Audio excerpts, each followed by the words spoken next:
येत नसेल ना राणी? म्हणजे असं का विचारते? अगं कारण तू बेडवर नाहीयेस ना, इथे गॅलरीत उभी आहेस. म्हणजे उगाच का तू उभी राहशील ना. एक काम करूया, आपण ना गॅलरीत गप्पा मारूयात. नाही नाही नाही नाही आपण इथेच उभं राहू ना, इथेच उभं राहू ना, असं बोलू की आपण. का काही प्रॉब्लेम आहे का? काय नाही अगं, ते आत्ताच पाऊस पडून गेला ना, हे सगळं ओलं इथं. अगं पण आपल्याला फक्त उभाच राहायचंय ना. पण मग तू इकडे येशील है ना, मग तुझे पाय ओले होतील, मग ते ओले पाय घेऊन तू फरशीवर जाशील, मग फरशी ओली होईल, मग राधू चिडेल. हो ना? हो.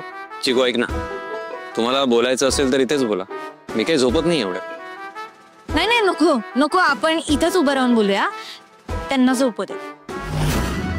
बापरे, नवऱ्याच्या झोपेची किती काळजी आहे बाई तुला. ही राणी आत यावं लागेल म्हणून कारण देते, एवढा ऍटिट्यूड आहे हिला. ठीक आहे, मी ना तुमचा खूप वेळ नाही घेणार. ऍक्च्युली मला उद्या खूप छान दिसायचंय आणि खूप सारे फोटोज काढायचे, सोशल मीडियावर पोस्ट करायचे. सो यातला मी कुठला ड्रेस घालू मला सांग ना. म्हणजे हा घालू की हा घालू की हा? मला तर हाच आवडतात. हा एक नंबर दिसेल असं वाटतं मला, हाच घाल. हा हो ना, मला पण हाच आवडला होता. थँक्यू राणी. आणि दादू सॉरी, आय नो मी तुम्हाला डिस्टर्ब केलं. Sorry. Good night. Bye. Good night. काय दादू, किती काय आहे तुला? अरे जाते ना.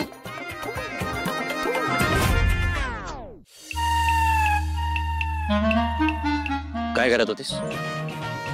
आत ये म्हटल्यावर आत का नाही आलीस? मी तुझ्याशी कसा वागतोय हे चिकूला कळावं म्हणून मुद्दाम करत होतीस ना. अहो हे जर असं असतं तर मग मी तिला तोंडाने सांगू शकले असते ना. आर्ग्युमेंट करू नकोस माझ्याशी. हे असं आहे तुमचं, म्हणजे मी माझा मुद्दा पण मांडायचा नाही का? आपण सरळ सरळ आत ये म्हटल्यावर आत आली असतीस तर एवढा स्ट्रगल करावाच लागला नसता. आता तुझ्यामुळे त्या चिकूला काहीतरी भलतच वाटलंय आपल्याबद्दल. चिडवून गेली ती मला जाताना. हाय का आता? अहो यात आता माझी काय चूक आहे? तुझी चूक आहे. हे बघ, इथून पुढे माझा शब्द पाळला नाहीस ना, ते याद राख. तुमचा शब्द पाळायला मी काय तुमची बायको आहे का? काय? अहो तुम्ही जसं बोलला होतात ना मागच्या वेळी, विसरलात का आता? मला शहाणपणा शिकवू नकोस.